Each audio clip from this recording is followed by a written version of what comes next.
જય શ્રી કૃષ્ણ. આજે 26મા અધ્યાયનો પાઠ કરશું. વાલ્મીકી ઋષિ અને દૃઢધન્વાનો જે સંવાદ ચાલે છે તે આગળ ચાલે છે. વાલ્મીકી ઋષિ કહે છે કે હવે સમગ્ર પાપોનો નાશ કરવા તથા ગરુડધ્વજ ભગવાનને પ્રસન્ન કરવા માટે જે નિયમ લીધા હોય, ગૃહિત નિયમ ત્યાગશ્ચોચ્યતે વિધિપૂર્વક. હવે એ નિયમોનો વિધિપૂર્વક ત્યાગ કેવી રીતે કરવાનો છે તે જણાવું છું.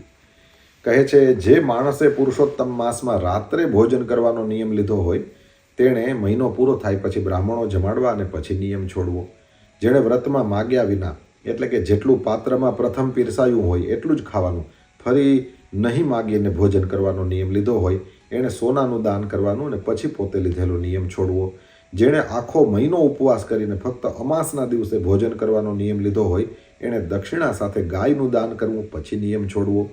જેણે આમળાના ઝાડ નીચે રોજ સ્નાન કરીને વ્રત કર્યું હોય એણે દહીં અને દૂધનું દાન કરવું, પછી નિયમ છોડવો. જેણે ફળ નહીં ખાવાનો નિયમ લીધો હોય એણે ફળનું દાન કરવું, પછી નિયમ છોડવો. જેણે આખો મહિનો વ્રત કરીને તેલ છોડ્યું હોય તેણે ઘીનું દાન કરવું, અને જેણે ઘી છોડ્યું હોય એણે દૂધનું દાન કરવું. હે રાજન, જેણે અમુક અનાજ નહીં ખાવાનો નિયમ લીધો હોય અથવા તો કોઈ અનાજ નહીં ખાવાનો નિયમ લીધો હોય એણે ઘઉં અને ડાંગરના ચોખાનું દાન કરવું. હે રાજા, અંતર્યામી ભગવાન જેને પ્રિય છે એવા એ મનુષ્યએ ભોંય પર કંઈ પાથર્યા વિના જ સૂવાનો નિયમ લીધો હોય એણે પોતાને તથા બીજાને સુખકારક લાગે તેવી રજાઈ, ઓશિકું, ઓછાડ વગેરે સહિત શૈયાનું દાન કરવું જોઈએ. પાંદડાની પતરાવળીમાં ભોજન કરવાનો જેણે નિયમ લીધો હોય તેણે ઘી તથા સાકરવાળું ભોજન કરાવવું. જેણે મૌન ધરવાનો નિયમ લીધો હોય એણે ઘંટડીનું તથા સોના સાથે તલનું દાન કરવું જોઈએ, અને એક બ્રાહ્મણ સ્ત્રી પુરુષને ખૂબ ઘી દૂધવાળું ઉત્તમ ભોજન કરાવવું જોઈએ. હે રાજન, જેણે આખો મહિનો નખ અને વાળ રાખવાનો, એટલે કે હજામત નહીં કરાવવાનો, નખ નહીં ઉતરાવવાનો નિયમ લીધો હોય એવા વિદ્વાન માણસે દર્પણ એટલે કે આરસીનું દાન કરવું જોઈએ. જેણે પગરખા નહીં પહેરવાનો નિયમ લીધો હોય એણે પગરખાનું દાન કરવું, અને જેણે મીઠું છોડી દેવાનો, લવણ એ છોડી દેવાનો નિયમ લીધો હોય તેણે જાત જાતના સાકર, દૂધ, દહીં વગેરે રસનું દાન કરવું, અને આખો મહિનો અખંડ દીવો રાખવાનો નિયમ લીધો હોય એણે દીવાનું દાન કરવાનું, ને ત્યારે પાત્ર સહિત એનું દાન કરવાનું, એટલે કે પાત્રમાં દીવો મૂકીને દાન કરવાનું. જે મનુષ્ય અધિક માસમાં દરરોજ ઘી સહિત દીવાનું ભક્તિપૂર્વક દાન કરે છે તે વૈકુંઠમાં વાસ મેળવે છે. માટે વ્રતની સંપૂર્ણતાના કારણે તાંબાના પાત્રમાં ઘી સાથે સોનાની દિવેટ મૂકીને દીવો કરીને 40 માસા ભાર સોનાનું અવશ્ય દાન કરવું જોઈએ. જે માણસે એકાંતરે ઉપવાસ કરીને વ્રત કર્યું હોય એણે 8 કળશનું દાન કરવું. એ બધા કળશો વસ્ત્ર સહિત અને સોનાથી યુક્ત હોવા જોઈએ, અને માટીના કે શક્તિ હોય તો તદ્દન સોનાના પણ દાન કરી શકાય. પુરુષોત્તમ માસના અંતે 30 લાડુ, છત્રી અને પગરખાનું પણ દાન કરવું જોઈએ. ઉપરાંત ગાડીની ધોંસરીમાં જોડી શકાય તેવા શક્તિશાળી બળદ પણ દાનમાં આપવા. ઉપર જણાવેલા સર્વ દાનો આપવાનું સાહિત્ય ન મળી શકે અથવા એ દાન કરવાની શક્તિ ન હોય તો, હે રાજન, આ પૂર્વોક્ત સાહિત્ય વિના પણ કેવળ બ્રાહ્મણનું વચન જ વ્રતની સંપૂર્ણ સિદ્ધિ આપનારું છે. બ્રાહ્મણનું વચન માત્ર એના વડે કરીને એ સંપૂર્ણ સિદ્ધિઓની પ્રાપ્તિ થઈ જાય છે. એટલે કે બ્રાહ્મણ એમ કહી દે તમારું વ્રત બરાબર પરિપૂર્ણ થયું છે એટલે એ વ્રતની સંપૂર્ણ સિદ્ધિ થઈ ગઈ. જે મનુષ્ય કેવળ એક જ અનાજ ખાઈને આખા પુરુષોત્તમ માસમાં વ્રત કરે છે એ 4 ભુજાવાળો પરમેશ્વર થઈને પરમ ગતિ પ્રાપ્ત કરે છે. કારણ કે એક અનાજના ભોજનથી બીજું આ લોકમાં કંઈ પવિત્ર જ નથી. એક જ અનાજનું ભોજન કરવાથી ઘણા મુનિઓ સિદ્ધ સ્વરૂપ થઈને પરમ નિર્વાણ પદ મોક્ષને પામી ગયા છે.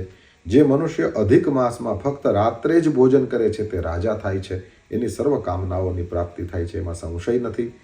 હે રાજા, દિવસના પ્રથમ ભાગમાં દેવતાઓ ભોજન કરે છે, બપોરના સમયે મુનિઓ જમે છે, અને દિવસના પાછલા ભાગમાં પિતૃઓ ખાય છે, અને આત્મજ્ઞાની તો છેક સાંજના ભોજન કરે છે. માટે તે સર્વ વેળા ઓળંગીને, એટલે કે સાયંકાળ વીત્યા પછી જે ભોજન કરે એ રાજા થાય. એટલે માત્ર રાત્રે ભોજન કરનારાને રાજા થવાનું ફલ આપ્યું.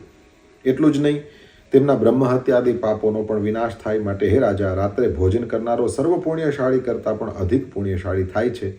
એ મનુષ્ય દરરોજ અશ્વમેધ યજ્ઞનું ફળ પામે છે, પરંતુ શ્રી હરિને પ્રિય એવા પુરુષોત્તમ માસની અંદર અડદ ન ખાવા એવો નિયમ લેવાથી તે મનુષ્ય સર્વ પાપોથી મુક્ત થઈને વિષ્ણુલોકમાં જાય છે. જે માણસ બ્રાહ્મણ હોવા છતાં તલની ઘાણી પીલવાનો ધંધો કરે છે એને પાપી જાણવો. એ રાજા, એ જેટલા તલના દાણા પીલે છે એટલા વર્ષો સુધી રૌરવ નરકમાં રહે છે. ચાંડાલની યોનિને પ્રાપ્ત કરે છે, ત્યાંય તે કોઢના રોગથી પીડાય છે. જે મનુષ્ય પુરુષોત્તમ માસની અજવાળિયાની ને અંધારિયાની અવિદ્ધા એકાદશીનો ઉપવાસ કરે છે તે 4 ભુજાવાળો પરમેશ્વર થઈને ગરુડ ઉપર બેસીને વૈકુંઠ ધામમાં જાય છે. દેવતાઓ એની પૂજા કરે છે અને અપ્સરાના સમુદાયો સેવા કરે છે. તેમજ દશમ અને 12ને દિવસે જે એક વખત જમે છે એ પણ દેવોના દેવ ભગવાનને પ્રીતિકારક થાય છે. તેથી સ્વર્ગલોકને પ્રાપ્ત કરે છે. હે રાજન, ભક્તિથી પણ સર્વકાળે દર્ભનો કૂચડો પાસે ન રાખવો. શુદ્ર જાતિના મનુષ્યએ દર્ભ ઉખેડવા નહીં અને કોઈ પણ પ્રકારની વૈદિક ક્રિયાઓ કરવી નહીં. અને એમ કરીને આ પુરુષોત્તમનું વ્રત પરિપૂર્ણ કરવું અને એ કર્યા પછી બ્રાહ્મણોને દક્ષિણા દેવી. કેમ કે જેઓ વ્રત કરીને દક્ષિણા આપતા નથી એ લોકો નરકમાં જાય છે. તેમજ વ્રતમાં જો કંઈ અપૂર્ણતા અથવા ખામી રાખે તો પણ વ્રત કરનારો માણસ એ યંદઃ કુષ્ઠિચ જાયતે એને રોગો થાય છે. હે રાજા, ઉત્તમ મનુષ્યો બ્રાહ્મણોના વચનથી અવશ્ય દેવોના પદને પામે છે. માટે કલ્યાણ ઈચ્છતા સમજુ માણસે બ્રાહ્મણોના વચન કદીએ ઓળંગવા નહીં. આ ઉત્તમ ધર્મ રહસ્ય મેં તમને કહ્યું છે. એ કલ્યાણ કરનારું છે, પાપોનો નાશ કરનારું છે, ફળદાયી છે. માટે માધવ ભગવાનની પ્રસન્નતાના કારણે આ મનોહર રહસ્યનો નિત્ય પાઠ કરવો. હે રાજન, જે મનુષ્ય આ સાંભળે છે અથવા દરરોજ આનો પાઠ કરે છે તે જ્યાં યોગીશ્વર શ્રી હરિ બિરાજે છે તે એ શ્રેષ્ઠ લોકમાં જાય છે. સયાતિ પરમમ લોકમ યત્ર યોગીશ્વરો હરિ.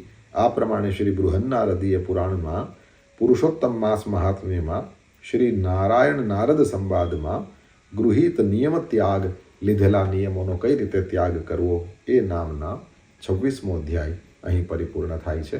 શ્રી પુરુષોત્તમ ભગવાન કી જય.